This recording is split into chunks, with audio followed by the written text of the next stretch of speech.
the realm of healthcare, it's not merely limited access that leads to high mortality rates, but also poor care quality that kills the most vulnerable. The situation is especially grim for critical patients in small-town India. Their shot at timely treatment is slim.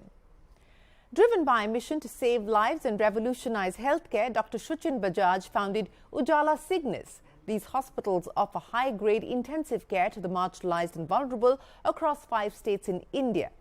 The misconception that critical medical intervention must come at a steep price has been challenged by Dr. Bajaj. This is the awe-inspiring story of Ujala Cygnus.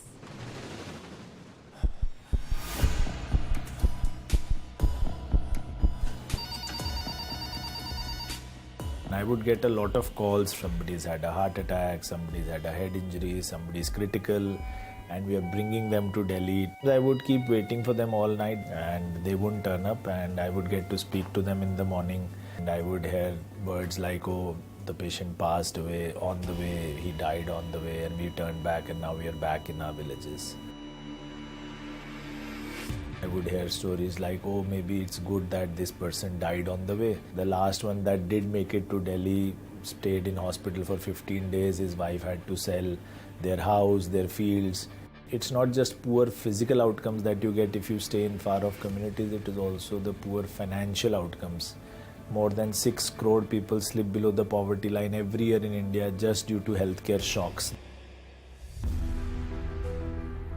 I dropped out of my super speciality course to start these hospitals in the small town. Started out with a very small single hospital, and now we have 20 hospitals across 5 states of North India, catering to all kinds of emergencies, serious illnesses, heart attacks, head injuries, intensive care, and all this at very high quality hospitals, and all this at costs that are less than 20% of what the big city hospitals have. Many people question us on how we make all this sustainable as a private enterprise, because we don't get aid or help from anyone, and we have private equity investors on board to answer to. So we started renting out buildings instead of buying a piece of land and building the hospital. That was the traditional way to go for most doctors. Second, we've successfully flipped the private healthcare model from a very low volume, high cost model that it traditionally has been to a very high volume, low cost model.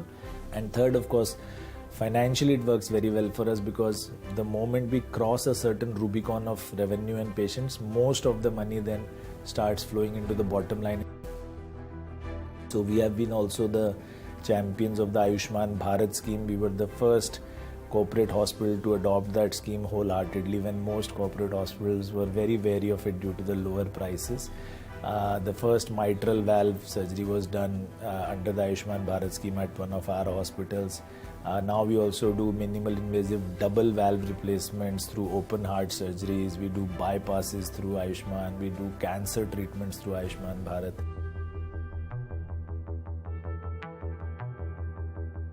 Even though our main business is running hospitals, but we do try and make sure that people don't come to hospitals. So that is how our Sehat Chopal and our telemedicine programs were born.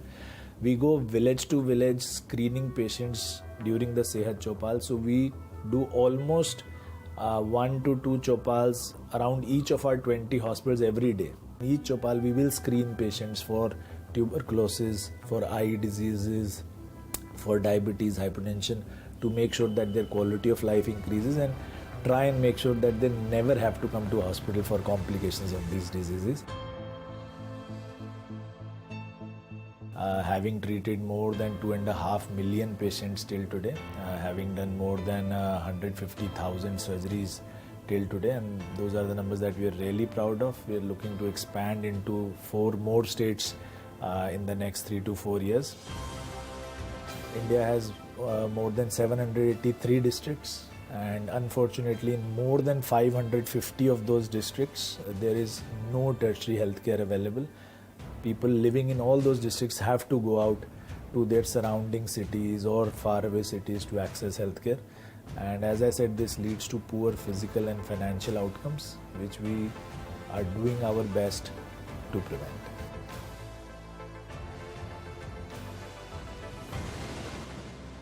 Creating social impact isn't just the work of one individual. It's a collaborative effort driven by a group of dedicated and passionate individuals.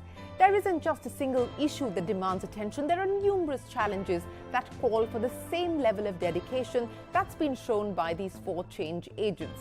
We salute the social enterprise displayed by Dr. Aparna Hegde, Bijal Brahmbhatt, Anuradha Parekh, Dimant Parekh and Dr. Shuchin Bajaj. It is now time for us to announce the winner of the Social Entrepreneur of the Year for 2023. Dr. Shuchin Bajaj, Founder Director of Ujala Cygnus. Congratulations to Shuchin and the entire team.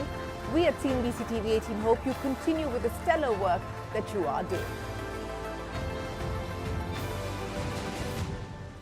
Congratulations to all our change agents. We at CNBC TV18 will continue to bring more stories of change, transformation and impact to inspire change makers within each one of us.